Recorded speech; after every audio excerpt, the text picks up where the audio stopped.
This podcast is sponsored by the Music Player Network at musicplayer.com, the premier musician resource for keyboard players and beyond. Since the year 2000, the Music Player Network has been the go-to source for news and views on music technology, playing tips, and gigging help. The Keyboard Corner is one of the longest-running keyboard forums in internet history, with guitar, bass, drum, and numerous recording and music tech forums also on offer. Frequented by weekend warriors, manufacturers' representatives, and professionals alike, MPN provides an invaluable resource for any musician, and it's 100% free to sign up and use. Go to www.musicplayer.com to see for yourself.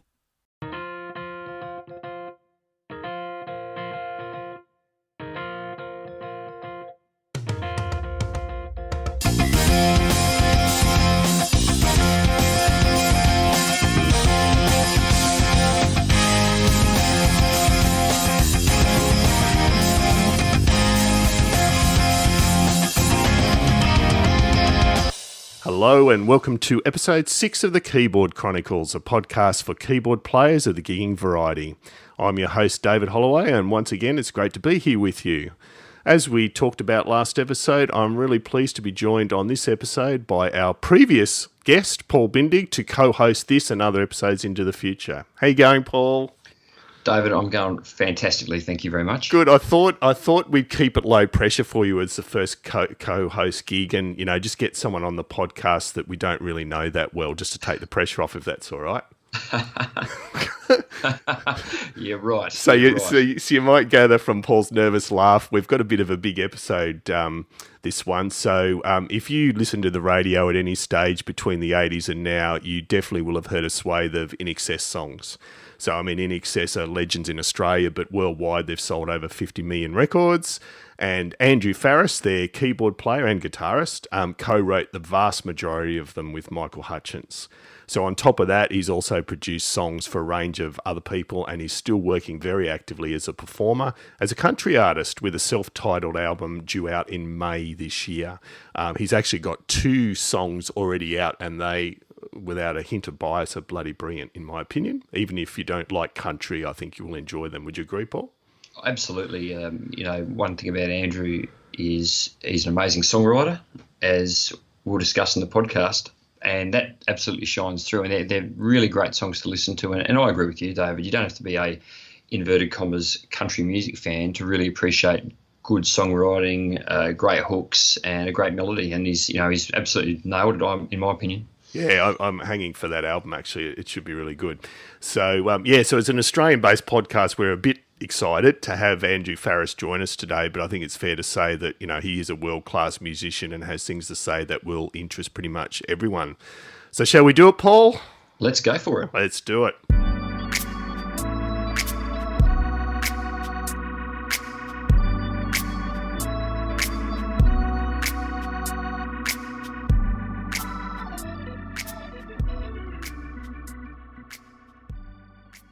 Andrew Farriss, thanks so much for joining us. Much appreciated. Yeah, hi, David. Hi, Paul. Hey, how you going? So I thought we might kick off with a really obvious question, Andrew, but it's very pertinent given your extensive history in music, and that's what got you into music in the first place? Yeah, that's a really good question. Well, I'll try to condense this story because it's quite long, but I was born on Cottesloe Beach in Western Australia. Just one of the outer suburbs on the beach there in Perth. And my dad had been in the Royal Navy at the end of World War II, and he came out to Australia and met my mother, who was Western Australian, and they had myself, my 2 brothers, and my younger sister. Well, our younger sister wasn't born yet, but Dad wanted to go back and see my grandparents, or his parents, after 15 years. Over in London. So he put us on a ship, and then for 3 weeks we were on this small sort of ocean line. It wasn't like the big party boats they have now. And I've been so sick in my life. Because of seasick, for 3 weeks. And anyway, I remember holding Dad's hand going through the Port of Aden, and everybody sort of was dressed like Jesus. And then we went through the Suez Canal. I remember watching how close the ship was to the sides of the canal, which freaked me out. Also amazed me how the pilots could do that. Anyway, and got up to London and met my grandparents. My elder brother Tim would have been about 7, I guess. I would have been about 5.5 or something. And my younger brother John was about 3. And then we went to London, obviously, and then some friends of ours had heard that my family was in London, so we got invited to go down to a variety show in 1964, and the Beatles walked out, and that's the first band I ever saw. Yeah, and so for my brothers and I, we were little kids, sitting there with white shirts, sort of black shorts and white socks and black shoes, watching this awesome performance by this group. And we went back home again, and along the way must have looked to each other, and went, what was that all about? And then I think that was probably my first immersion into sort of the, what was, it was probably before they even exploded in the US. Mm-hmm. So it was a pretty amazing thing to see when I, later on, all these years later. And my dad, because my brother Tim and I asked my dad, did that really happen? And he said, yeah, he sure did. We were there, and you went and talked to them. Oh, after really? the performance. So I'm like, yeah. And bizarre, right? Anyway, so the thing was that around about when I was about 5.5 then, and then when I was about 9, my mother Jill suggested that I play piano, and my uncle had left a little upright Beale piano from the 50s, I guess it would have been, early 50s, that piano, and I started to learn piano on it, and then I started doing the normal thing that kids do, learning scales and playing a little bit of row your boat, or whatever it was I was playing back then, scales, and then somewhere around that time, I don't know how old I would have been, maybe a year later, I was doing really well at it, but I just decided I got bored with it, and I wanted to play football. I didn't really want to play keyboard, and then about a year later, I hurt myself doing some kind of sport, probably footy, and then my mother said to me quietly, do you want to learn piano again? And I said, yeah, sure, all right. So I started learning again, and then I started picking up the piano. Well, then my parents, dad got a job promotion over in Sydney. So we all went over there, and my younger sister, Alison, was born at that point. And when we got to Sydney, because I didn't know anybody apart from my family when we got there, and so I started learning piano again. But what I recognized was that I didn't really do that well. I couldn't keep my concentration on learning other people's music. Yeah. Right? I was okay at scales and stuff, but I just got bored with playing other people's music. So, and Mum sort of said, what's the matter? And I said, look, I like playing the piano. I just, and I was young. I didn't really understand what was going on with myself. So I said, what I really want to do is play the pop songs I'm hearing on the radio. I don't really want to know about all this classical stuff. Yeah. It's interesting. And these guys that lived 500 years ago were awesome, but I really don't want to do that. I want to play things that are happening now. And so, she sort of listened to me, and instead of thinking, which is what I was a precocious brat. Instead, she went and found a Japanese teacher who sat with me and showed me how harmony works. Like if you have a C chord that its relative minor is A minor, and showed me chord charts and things. We just sat together, and I think that was where my idea of construction of music came around, where it suddenly hit me that really, and no one had ever told me this, there are no rules in music. You can do whatever you want. Just because they have an examination system, and a series of, which is for good reasons, with theory, and that if you're a creative person, you don't necessarily have to stick to someone else's music. No. You can do whatever you want to do, right? And so as a little kid, then I started getting right into that and started messing around. I didn't even realize I was writing music. I just enjoyed the sort of, the exercise of feeling liberated to do whatever I wanted to do. And then my uncle's old Beale piano had come with us, because my uncle lived in Sydney. And then, probably to my parents' and my uncle's horror, I then started taking the piano apart to see how it worked, you know. Right, yeah. And then, and that's funny, right? And then, because I was really mesmerized by not only how music works, but by how the piano worked.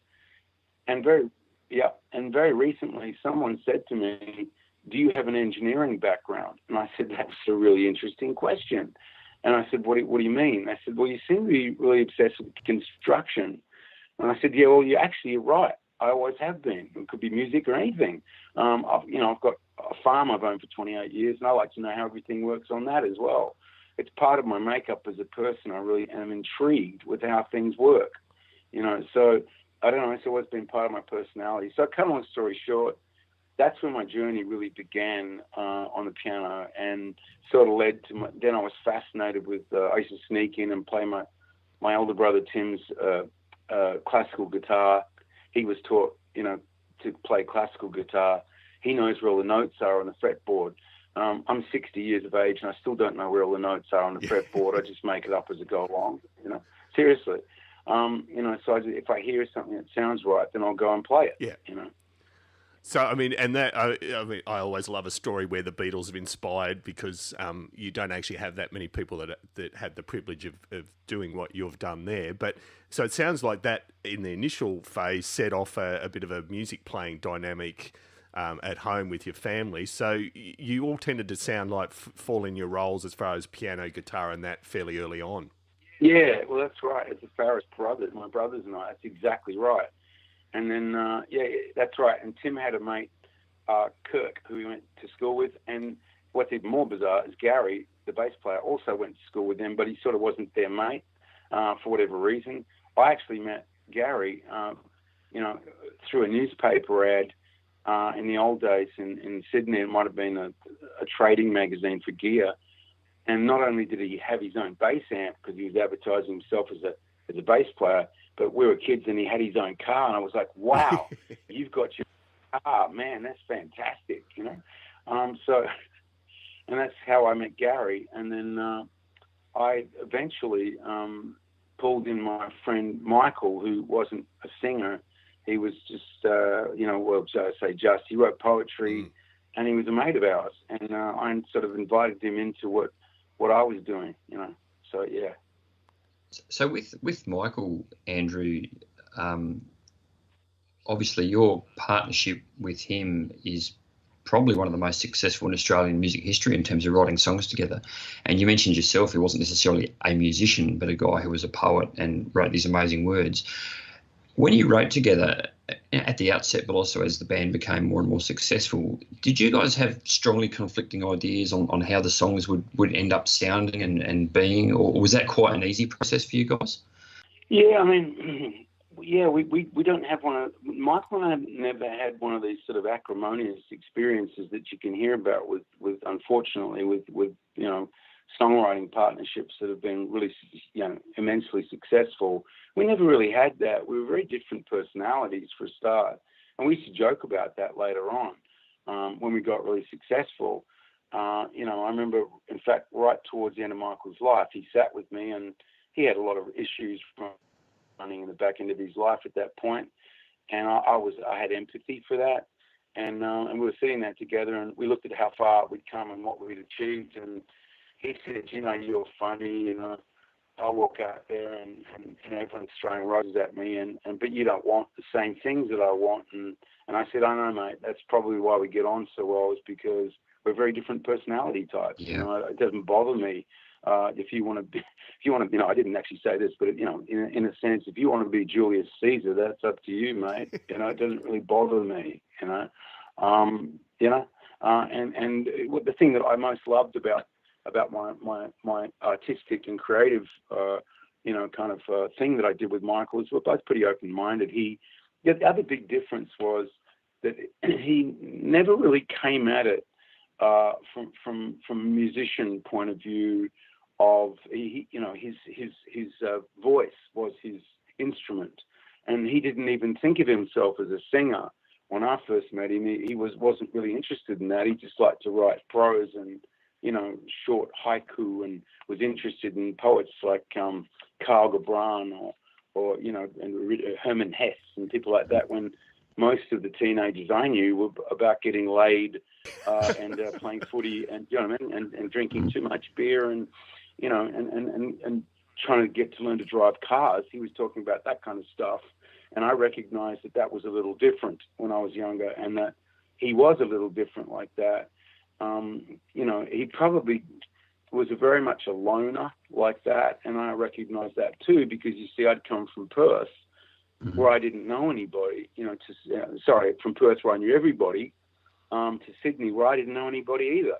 So, so when we first met each other, we're both in a funny kind of way loners, and that's probably where, our friendship struck up. And the funny thing was, when I first met him, we didn't talk about music at all. Nothing. We just talked about, I don't know what we talked about, motorbikes and, whatever we talked about. I used to like making rockets as well, see how high they could fly, and stuff like that. Yeah, like just teenage, young adolescent stuff, I guess. But then, a lot of things happened, but where my journey sort of really started with it all was musically and with instruments and all that kind of thing, as well as I used to sing a bit, but I was really, I suppose a musician in that sense, whereas Michael really wasn't a musician, and that was another reason why we got on really well. Yeah. Sure, he was a musician as he got more and more, proficient at singing. Yeah, sure, he was a musician. He was one of the best musicians in the world as far as a singer goes. But when he started, so one of the other things that was important about our songwriting thing that people don't pick up on and don't talk about very much is that he never really, it wasn't a competitive thing with, yeah, that was pretty good, dude. Now watch this. And then you go and play something. There was never any of that competitive sort of chest beating thing musically between us. It was like, and he would talk in instead of saying, can we go from the 1 to the 4 to the 5 to the 2 and a 6 or whatever, he wasn't talking like that. It was always like, this needs to be a little darker or lighter, or we need to speed this up, and I loved that, because as a musician it gave me a lot of freedom, to be able to say, well, I interpret that to mean this, and so I would create the piece of music or the groove or the beat or whatever along the lines what he was trying to say. And vice versa. He didn't really understand when I said to him, look, I think, it should go to a B minor here. And he sort of stare at me because he didn't really know what that was, And if you see what I'm saying, that communication that we had was far more important than either of us realized as it went along, because we didn't compete, there's no competition. So, yeah, because otherwise he could have very easily taken the view, well, I'm the front man, I'm the one that's getting really famous here and all these dudes, and so I'll just write all the music myself. But in some ways he didn't really know how to. Yeah. So you guys really complemented each other. You just hit the nail on the head. That's right. and we both knew it, Yeah, which is fantastic. So digging into the songwriting process a bit more, just for yourself personally, are you the sort of guy where, maybe you're watching the cricket or the football on TV and suddenly inspiration hits you and, oh, goodness me, I've got to go grab my pen and paper and write this out because this is something? Or are you more the type to be a bit more methodical and, okay, between 9 and 11, I'm going to sit down and write some tunes today and give myself some quiet time to do that? How does the process work for you? Yeah, generally I do like to be in my own, what I call dream space. I like my dream space when I'm trying to create. I need to just sit and think carefully about what I'm trying to say lyrically, or what the mood of the music is, and does the lyric suit? And sometimes more and more and more in the last sort of, I suppose, 30 years, I'm lyrically, I'll be out somewhere in the world and I'll just see a situation or read something or feel something, and then I jot a few little lyrics down, and that's pretty much how Michael worked a bit too. But I'll come back to them.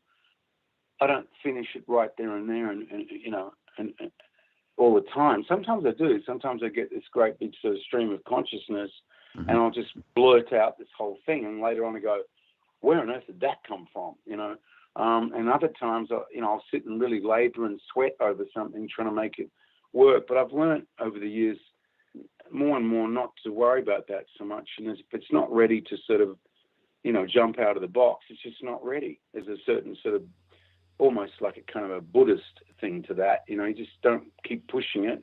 And when it's ready to turn up, it's going to turn up,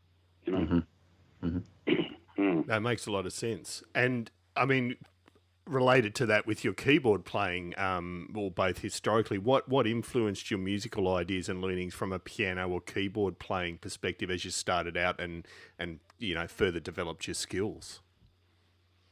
Yeah, okay. Well, in the churches that were around, and I'm talking in the 60s, late 60s, during the 70s when I was a teenager. Most of the 70s I was a teenager. And during that time, the local churches would have organs, and some of them were pretty cool, little Hammonds and stuff, with the drawbars and all that. And when the church would go out and everyone would leave the church, I'll be like, I couldn't wait till everyone left the church so I could run back in and play the Hammond organ, right, in the church. And I used to love experimenting with it. I didn't take it apart. I was tempted to, but they wouldn't have liked that. But anyway, but I still, and I love the sound of Leslie cabinets they had and stuff. And, I'd been listening to all kinds of rock music back then that I thought was really cool, including, bands like Deep Purple or, with John Lord and these heavy sort of, Leslie parts and Steve Winwood or whatever it was back then. And, so, I'd love to be, sit there going, oh boy, this sounds fantastic. And it did actually in the room. They were awesome, sounding keyboards.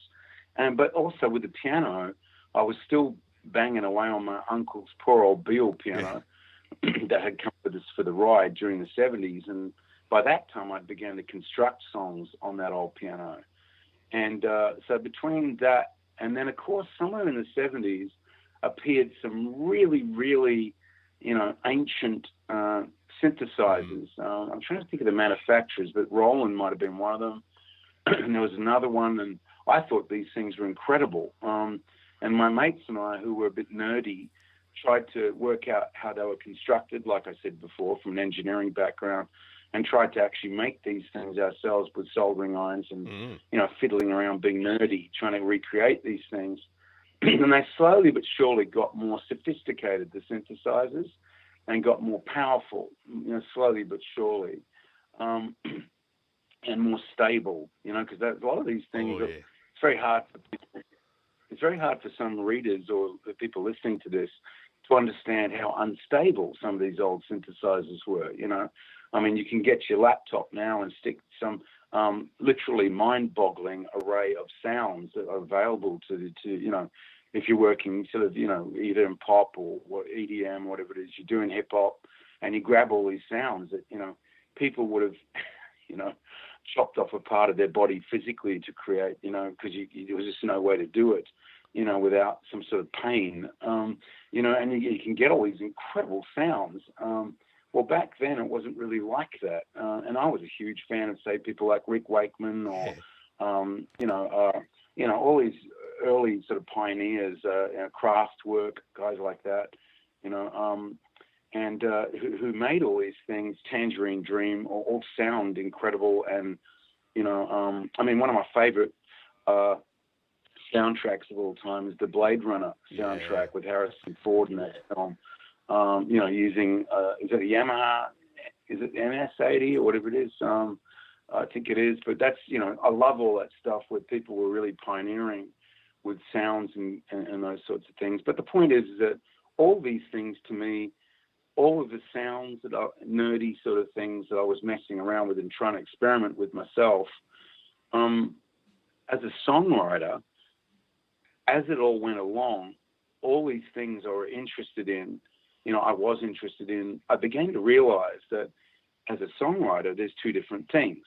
One thing is writing a song or writing a piece of music. And then the other part of it is, what instrumentation do you use to best emphasize or to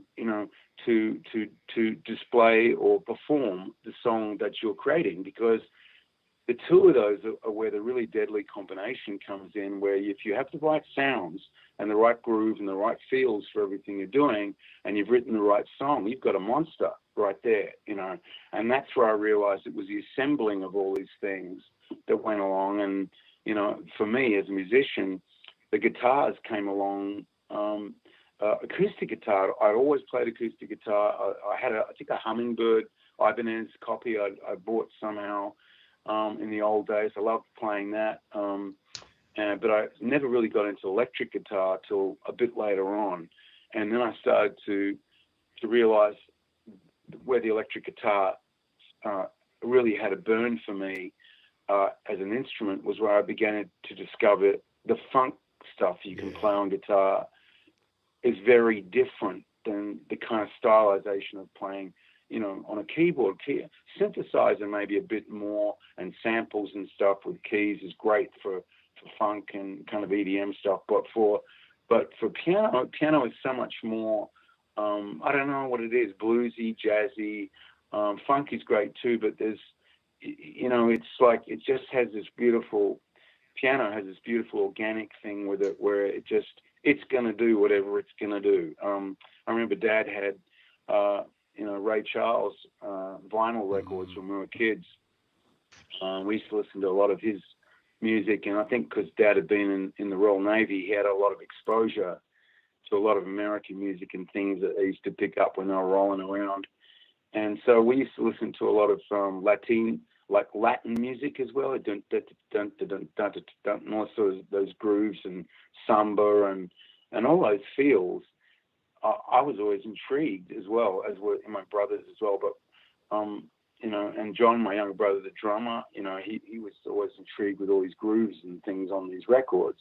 And so, if you see where I'm heading, it was really all of this I didn't really realize when I was younger was heading towards what made up, eventually became the sound of INXS. As all these things contributed towards it, and I think, as the legacy of INXS has gone on and on, in some ways we're incredibly fortunate because we have a legacy, but in some ways I'm perhaps more proud than anything of what we achieved together as a group of people. Michael's fame and his performance level and as a vocalist was unbelievable. I think he was one of the greatest in the world at that. But I want to also say, as a musician and with my brothers and for Kirk and Gary, that I fully believe I played with some of the best musicians in the world. I really, I know how hard we worked at it. We worked in 52 countries, and we promoted being Australians the whole way.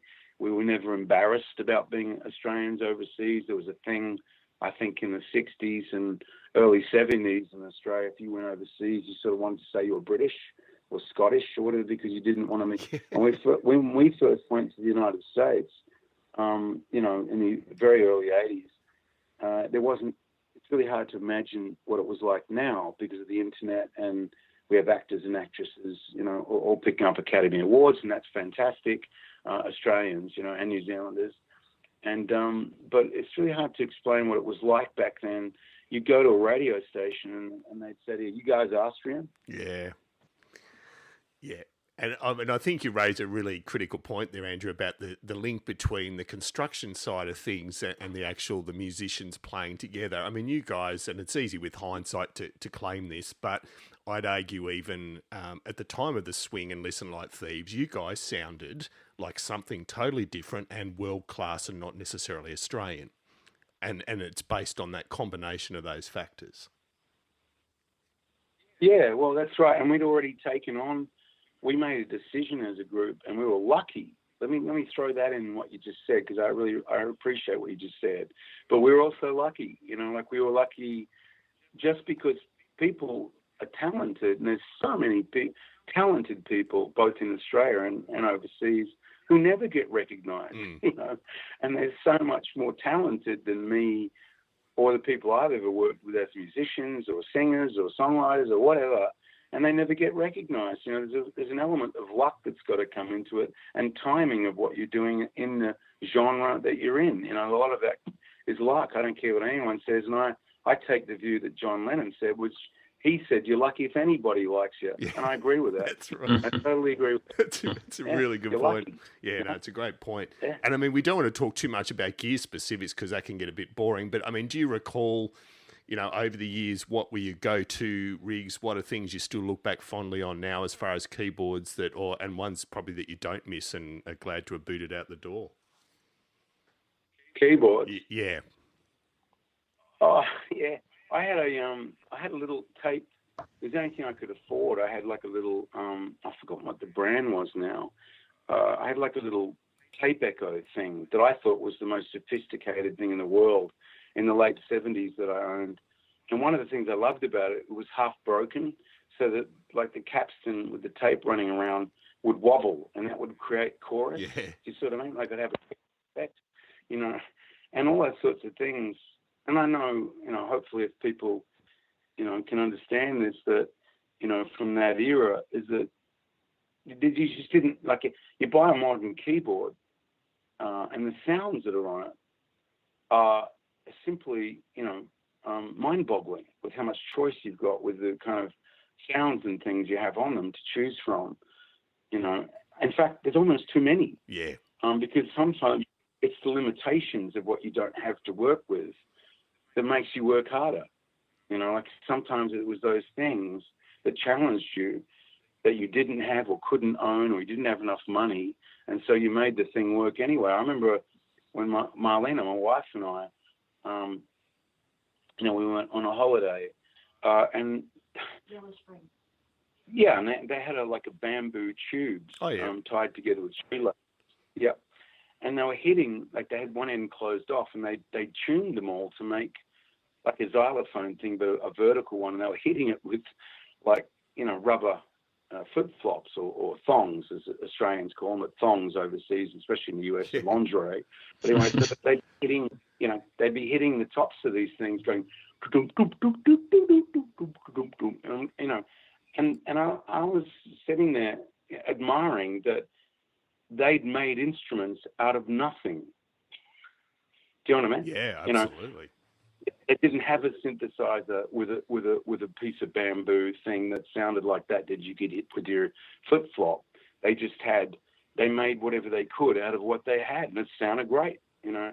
And that's more my point. Is I think, you know, especially when it comes to live performance on stuff, you know, it's working within that area where you're really fortunate to have what you have. And you know, and sometimes I still do like limiting myself to things. But the question you asked me is, what instruments have I ditched? I probably would say I had always wanted, you know, a really good Stratocaster, and I made one up out of parts when I first could afford to buy anything like that in the late 70s, and it wasn't a very good guitar. So somewhere around, but I carried it for a long time. I played it. Don't know what I did with it in the end, but in 1985, I came across. I was in Chicago, and actually we were writing music there, and for one of the albums, and I sat down and I was kind of working on this piece, and I thought I really need a better guitar now. So I went down to a guitar shop in Chicago, and I bought a 1956 Strat for $800 back then, and then I've had the guitar ever since. You know, so, but yeah, no, you know, I really, instruments are very interesting things.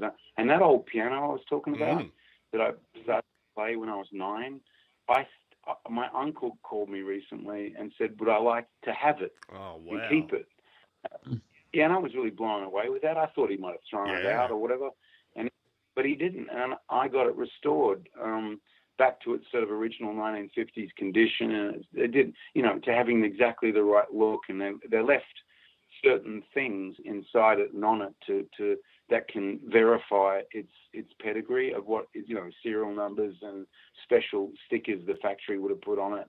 But and it sounds beautiful. He just came and tuned it up for me recently, the piano restorer, and we were both admiring it, and he was saying, you know, this is a great little piano. I said, yeah, no kidding. You know, and that was that was what, 50 years ago, I guess, or something. But I have that again, and I love it. Absolutely love it. Yeah, but instruments I've thrown out. I've always loved my instruments. Someone made the comment when they got one of my instruments that I was selling. They said, "This thing looks like it's hardly been used." Yeah. And I said, "Yeah, well, because I like to look after things, you know. I value the things I own. And I'm lucky to have them." And my understanding is, Andrew, is over the years you have always liked checking out what's new that helps you creatively. I mean, I don't know whether it's an apocryphal story, but, you know, in the recording studio, it wasn't unusual for you to turn up with a new piece of gear and say, look, why don't we see what this can do for us? Yeah, sure. And that's right. And as a band, that's right. But Kirk, for example, Kirk Pengilly, I always loved the way Kirk would always encourage me to experiment with things because he knew I was a bit nerdy. And actually, we were both nerdists in that way, where, if I can use that expression, where we were both, Kirk and I, were multi-instrumentalists within INXS, and the two of us, you know, shared that common interest in experimenting. I mean, Kirk himself is an incredible musician. Well, all the guys in INXS are and were. But Kirk, he played 3, maybe 4 different types of saxophones. He great lead guitarist, great acoustic guitarist, very underrated lead guitarist in my opinion. But anyway, and a great singer, you know, in his own right. And so, yeah, and I'm a multi-instrumentalist too. That's probably why they stuck us on the same side of the stage. You know, we'll put the nerds over there. You know, but yeah, that's kind of, yeah, we had definitely had that interest together. But yeah, and so he would encourage me, sure, early on, and to use when sampling technology came out and all of that sort of thing. Yeah, you know, I would make up sounds. I wouldn't just use the library. Sometimes I used the library that the sample would come from, like an Emulator 2 or whatever. I thought that was the most incredibly sophisticated piece of gear I'd ever seen when I first used that. And, I can remember one of my mates came around, a friend who's not a musician, one day, and he was absolutely gobsmacked when I picked up a microphone and I said some swear word into it. And I said, "Here, play this button on the keyboard." And it kept going F at him, F back at him, you know. He's going, "What is that?" And I said, "Well, that's a sampler. Yes, mate, that's what that is," you know. And so, you know, but I used to love, which sounds like a strange thing to say, I used to love taking sounds that were very analog, not digitized sample sounds.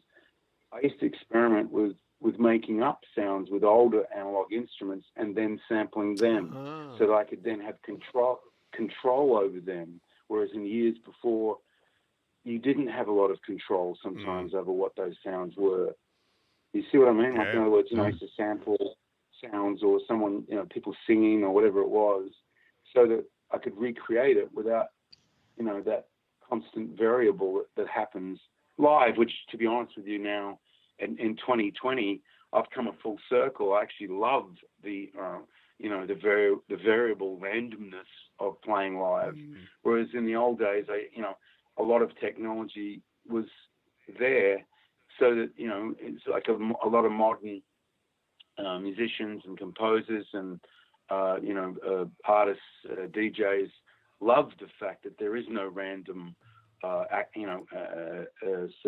inconsistency or whatever. They know that when they push this button or they do this thing or whatever they do, that it's going to be exactly the same way that they thought it was going to be, you know. But as I've gone along now I'm in 2020, I've come a bit of a full circle. I like working with old school instruments, classical instruments or country, especially country music instruments that do drift a little bit in pitch and they don't do all the things that a lot of the electronic media does. They are a little bit wild and random. I actually really love that again now. I love it. Yeah, well, I'd love to pick up on that, Andrew, in terms of what's going on these days and your experiences from the past and how they inform what you're doing now. And you've got a new self-titled solo album coming out in May this year, I believe, and that's a country music album. And I'm really interested in what's inspired you to move into that genre. Yeah, well, sure. That's a good question. And I think as far as that goes, my journey to that. Well, first of all, I've always loved country music, and I can even remember back on Dad's old Ray Charles records, being intrigued with why, the genius, from a jazz sort of, like, I would call him rock in some ways as well, early rock, would go then to play country music, Ray Charles, right? And then I apply that because there's something in it, especially as a songwriter. The country music genre have a kind of a mantra that they talk about, which is it all begins with the song, whereas sometimes, a lot more pop orientated or kind of electronic type stuff doesn't really begin with a song at all, begins with other stuff. But in the country genre, it's really all about the song. And I, as a songwriter, as a tunesmith, I completely understand that idea. Tania Kernaghan asked me almost 20 years ago now, maybe it is even 20 years ago, to produce an album for her album she was recording called Big Sky Country. And I co-wrote with Tan and her sister Fiona. And we had encouragement from Lee Kernaghan as well. In fact, from the Kernaghan parents even, so they're delighted I was working with them. But I felt, really uncomfortable at first because it was a new genre to me. I didn't really know anyone in that community of people. But as it went along, because I was working within that genre, I met a whole lot of musicians and people I would never have met before, songwriters and other people. And that was my first kind of, I suppose, wake-up call, if you like, or crossing of the streams, where I suddenly realized I'm not in the kind of rock pop area I've been in. I'm doing something else with all these people. And it's really interesting. It's not a safety zone for me. I can't swan around in it, beating my chest. I've got to earn my stripes if I want to be with all these people. I have to, listen a lot and learn and get educated. And one of the people who's now become one of my best mates, and we just played together, and we have played together quite a bit in the last year.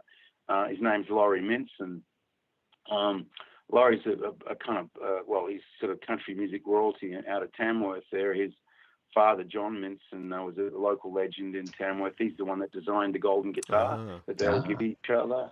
Yeah, Laurie's dad. And but I've been working with Lawrie a fair bit, and I'd say he's probably one of Australia's most proficient musicians ever, especially in the country music genre. He plays pedal steel. He plays a 1930s slide guitar that'll blow your mind. He plays both harmonica, straight harmonica, and can play blues harp like the devil.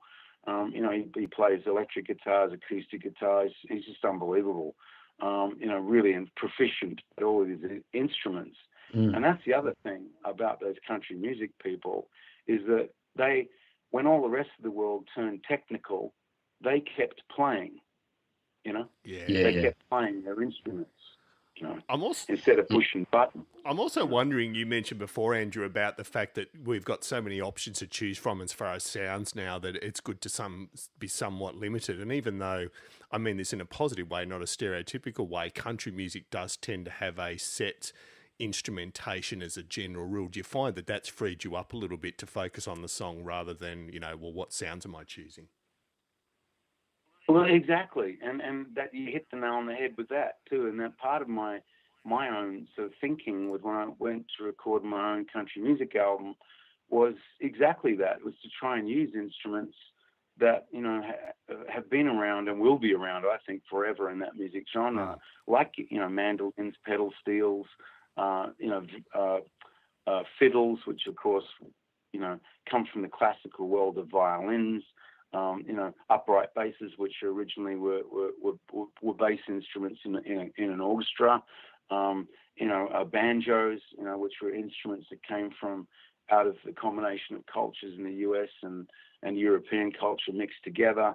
All these sorts of instruments, to me, as a songwriter, suddenly have become really fascinating because they are intertwined with not only a music genre, but with the songwriters that work within that genre too. And to me, it's been a real challenge and exciting for me, you know, to walk into this genre and so far be accepted by both here in Australia and in the United States in particular with the people I've been working with. And I feel really honored and blessed to be doing that, because I'm not taking it lightly. It's not some pop adventure for me. I really love the challenge of it, and you know, I have a lot of friends now that I've known for a long time within that community of people, and they've become my friends, my mates, and my wife and I socialise with them as well.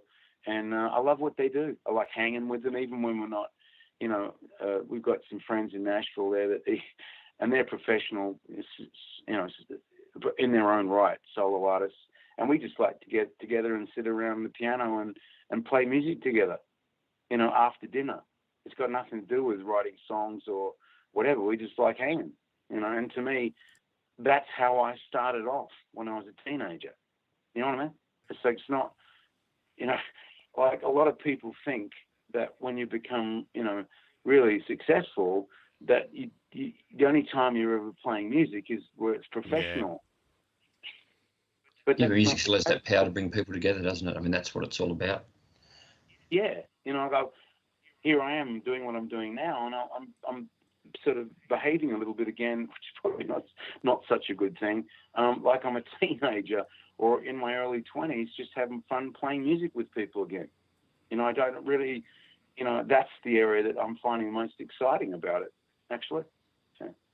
Yeah, well, hey Andrew, I'm really interested in which instruments you've played on the new tracks, and obviously I mentioned the album's not coming out till May, but you've released a couple of singles which you've listened to, Good Momma, Bad and Come Midnight, and then there's various instrumentation in there. So yeah, curious, we see you playing guitar in the video clips. So what other instruments have you played on the album and that we'll be able to hear you getting involved with? Well, I've used LP shakers. And LP tambourines. No, but seriously, pianos. So I have an upright piano, like I told you, the little Beale. Yep. I have also an older Steinway piano that I shipped into my studio at the farm where I live in the northwest of New South Wales.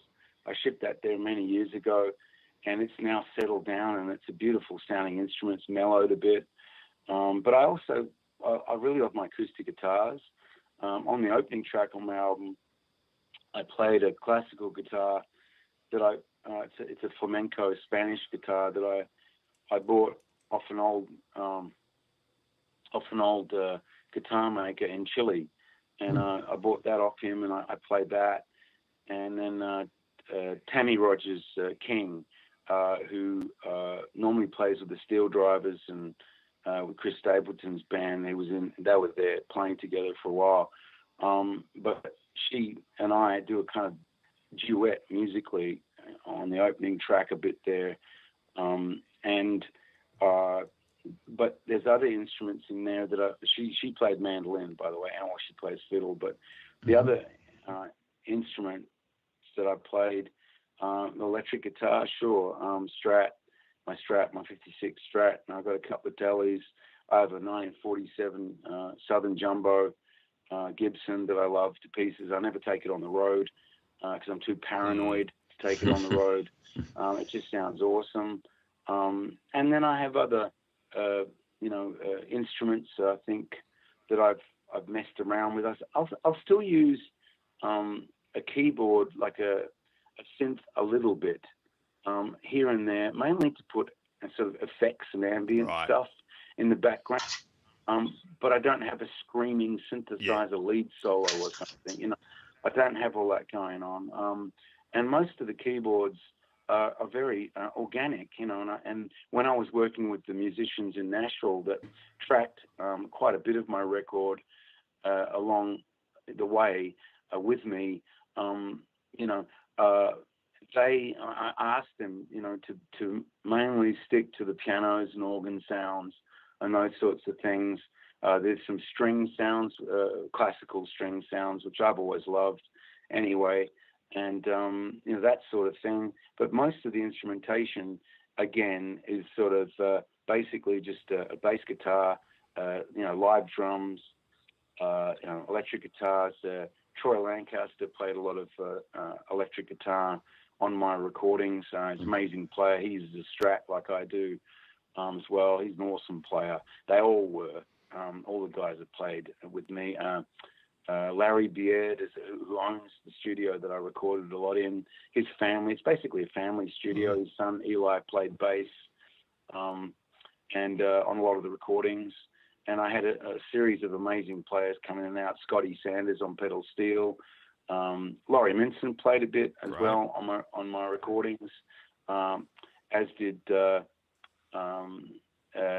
few people actually. And I'm playing live with a lot of those guys now too. Mitch Farmer and Dario Bortolin as well, and Ashley Leith on vocals with me. Lauren Azar on keys and vocals, and and also John Michael Kirk, who I call Trev, has played a bit of bass as well. But the recordings that I cut in Nashville, it's going to sound like a funny thing to say, but because I've worked as a music producer as well as a songwriter and as a musician, with these people who are, A-grade session players that I was working with in Nashville, I suddenly sort of realized once I began my journey with all those guys and girls, is that the best thing I could do was keep my mouth shut. Yeah. And let them be the people they are with their expertise. And if they suggest something that might be better than what I'm playing or what I'm doing, I'll go, yeah, great.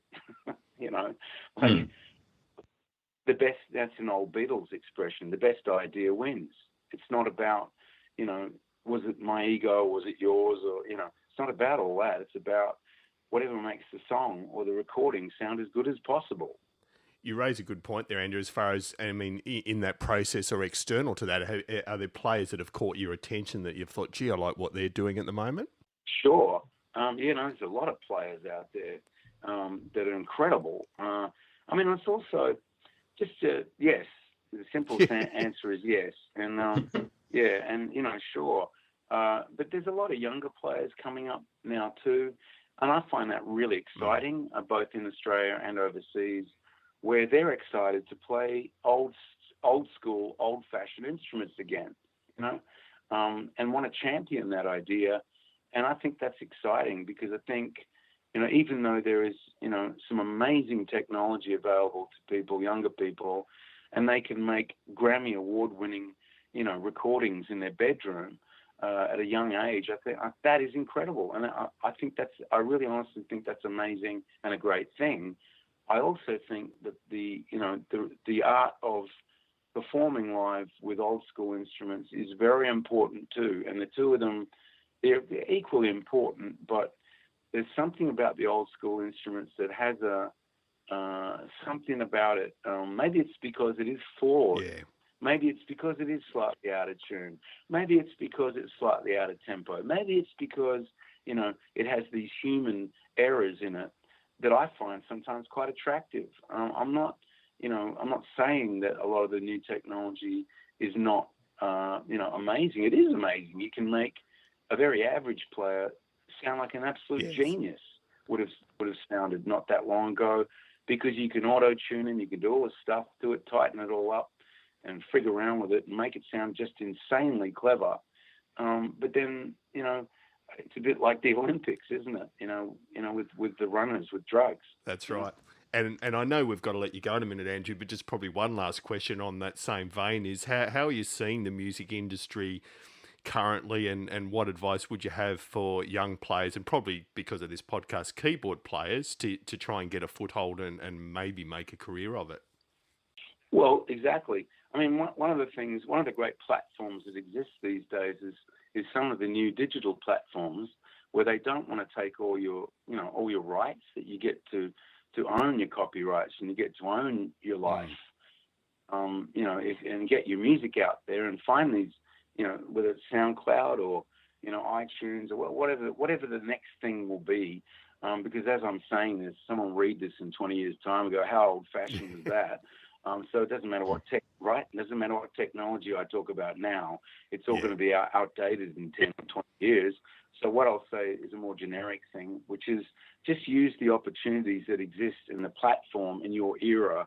Take those opportunities and run with them. And if they're available and they're offering opportunities for you to advertise your music or to get it out on platforms where people can buy it or see you or understand you, then do it. And the other thing is if you feel comfortable to get out live and play to people, doesn't matter whether it's 10 people or 10,000 people, do it. Get out there and play in front of people. Don't be afraid to share that. I think we've gotten used to the idea that only live performance, is run by television, and you have to be a reality contest winner or something. That's not true. You can play anywhere at anyone, anytime. And you're allowed to make mistakes, and you're allowed to have fun. Exactly. And great advice and timeless advice, that stuff. So, Andrew, it's been an absolute privilege talking to you. I really appreciate it. And, very excited about the new album in May and look forward to listening to it. Oh, great.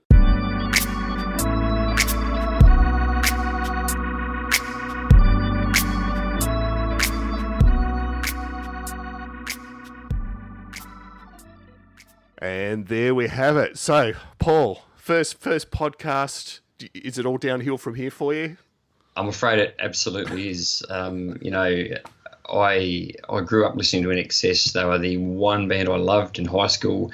And look, I can probably die happy now, David. I really enjoyed talking to Andrew. He was fantastic. It is a bit like that. And look, every time, I still play Don't Change in a covers band pretty much every gig. And the next time I play, it's going to be going, it's, I am not worthy, but it was great talking to him, and I think he had some pretty interesting insights there on both what he's done previously and what he's doing now. So, yes, very excited.